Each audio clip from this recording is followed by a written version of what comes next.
Everyone, welcome back to my channel. आज मैंने उन सभी स्टूडेंट के कमेंट को पिक किया हुआ है जिनके क्वेरीज बहुत ही ज़्यादा थे एंड सिमिलैरिटी क्वेश्चन जिसमें बहुत सारे लोगों ने सेम क्वेश्चन किया हुआ है। इनमें से मैंने सिलेक्टिव स्टूडेंट के क्वेश्चन को बेसिकली पिक किया हुआ है।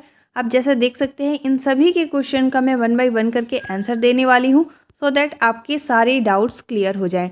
अब देखिए, अगर आपको इससे रिलेटेड कोई भी डाउट है तो मे बी आपके सारे डाउट्स क्लियर हो जाएंगे, बट अगर इसके अलावा आपके पास कोई भी क्वेरी है, आपकी कोई भी कमेंट है, तो आप कमेंट बॉक्स में पूछ सकते हैं। अगर मुझे लगेगा कि ये इंपॉर्टेंट क्वेरी है तो मैं इस पर भी सेपरेट वीडियो बनाऊंगी। ठीक है, चलिए 1 बाय 1 करके सबसे पहले स्टार्ट कर लेते हैं। फर्स्ट कमेंट है, मैम मेरे को फर्स्ट काउंसलिंग में एक कॉलेज अलॉटेड हुआ था पर मैं एडमिशन नहीं लिया, तो फिर मैं नया सेकंड काउंसलिंग के लिए रजिस्ट्रेशन कर रहा तो उस कॉलेज को प्रेफरेंस में दे सकता हूँ जिसमें नाम आया था फर्स्ट काउंसलिंग में न्यू रजिस्ट्रेशन कराकर। तो देखिए, सबसे पहले तो आपको डिसाइड कर लेना है कि आपको वहाँ एडमिशन लेना है या नहीं लेना है। जैसे आपको कॉलेज अलॉट हुआ, अब आप डिसाइड कर रहे हैं कि आपको ले ही लेना चाहिए था, तो पहले आपको डिसाइड कर लेना है, इसके बाद ही रिजेक्ट करना है।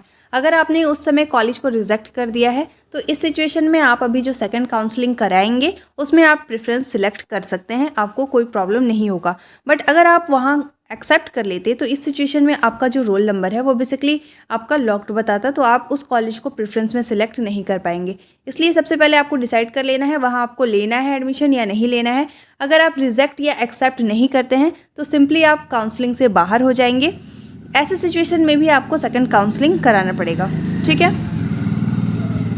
नेक्स्ट है, काउंसलिंग कब होगा उसको तो बताइए। ओके, तो देखिए सेकंड काउंसलिंग आपका बेसिकली 10 तारीख से शुरू होगा।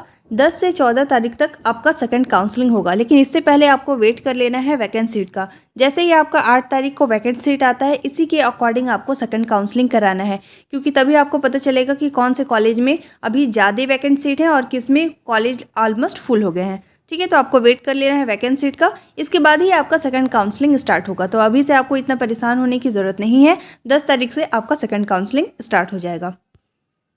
नेक्स्ट है, मैम मैं डीएलएड का फॉर्म मिस्टेक हुआ था।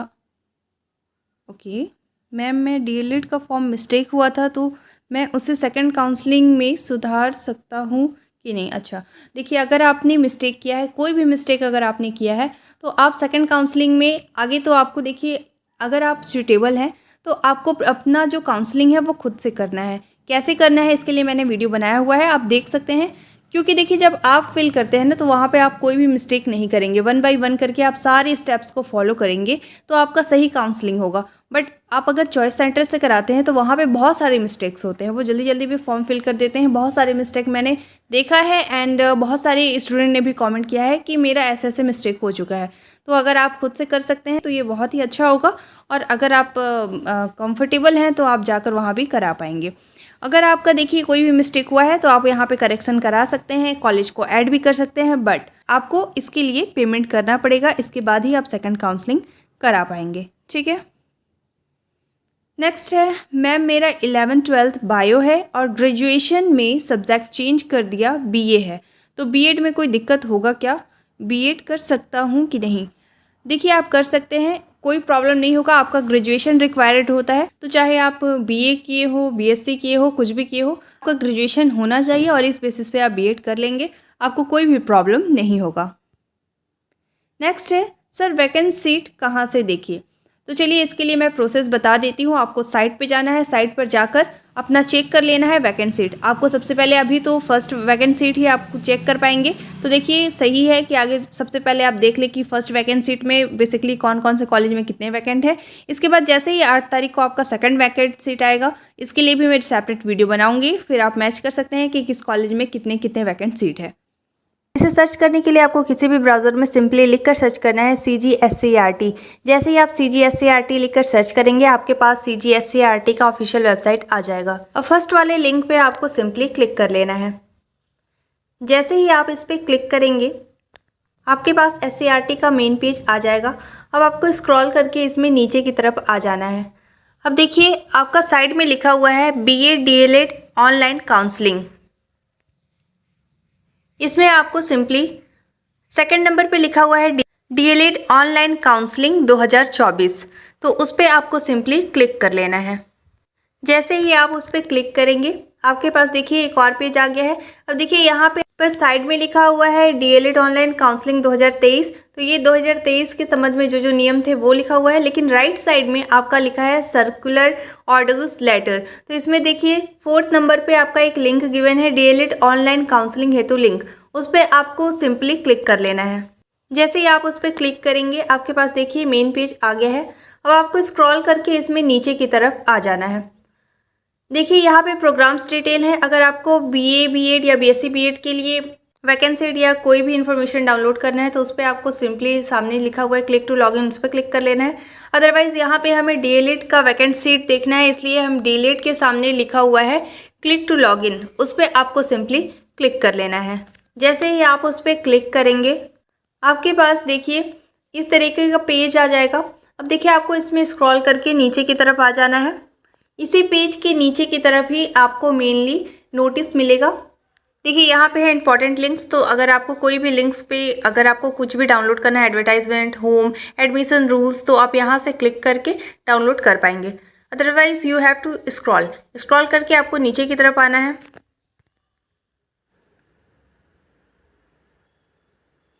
अब देखिए यहाँ पे है लेटेस्ट न्यूज़। सो एससीईआरटी में जो भी इंफॉर्मेशन आता है वो यहाँ पे आपको शो हो जाता है। यहाँ पे देखिए लिखा हुआ है डीएलएड सीट मैट्रिक्स, तो ये आप पहले देख चुके होंगे।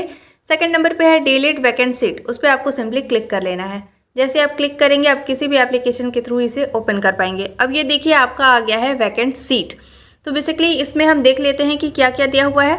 इसमें देखिए सबसे पहले है मेरिट ORG कोर्स कोड, इसके बाद है आपका डिस्ट्रिक्ट नेम, फिर है ORG नेम, फिर है ORG टाइप, गवर्नमेंट है या प्राइवेट है। इसके बाद है कोर्स टाइप और नेम, जो कि आपका डीएलएड है, बीएड का करेंगे तो बीएड शो होगा। इसके बाद है कोर्स नेम, फिर नंबर ऑफ सीट। देखिए यहाँ पे दिया हुआ है नंबर ऑफ सीट और उसमें से कितनी सीट बेसिकली फुल हो गए हैं वो यहाँ पे ऑक्यूपाइड सीट में लिखा हुआ है।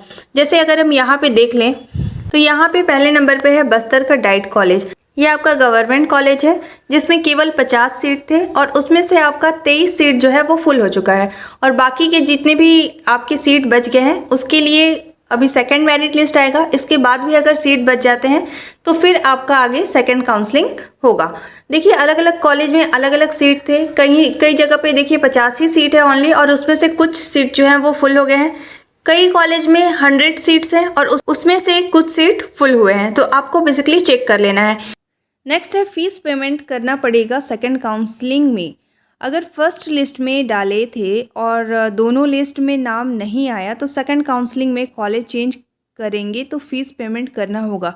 देखिए अगर आप सेकंड काउंसलिंग में कुछ भी चेंजेस कराते हैं तो इसके लिए आपको पेमेंट करना ही पड़ेगा। देखिए अगर आपको कोई भी चेंजेस कराना है, मान लीजिए कोई मिस्टेक हो गया तो भी आपको पेमेंट करना पड़ेगा। अगर आप सेकंड काउंसलिंग कराना चाहते हैं तो भी आपको पेमेंट करना पड़ेगा। अगर आपने कॉलेज रिजेक्ट किया है तो इस सिचुएशन में भी आपको सेकंड काउंसलिंग कराना पड़ेगा। लेकिन अगर आपको अपने प्रेफरेंस में चेंज नहीं करना है, कॉलेज ऐड नहीं करना है, तो इस सिचुएशन में आपको सेकंड काउंसलिंग नहीं कराना पड़ेगा, आपको पेमेंट नहीं कराना पड़ेगा। आई होप आपका ये डाउट क्लियर हुआ हो।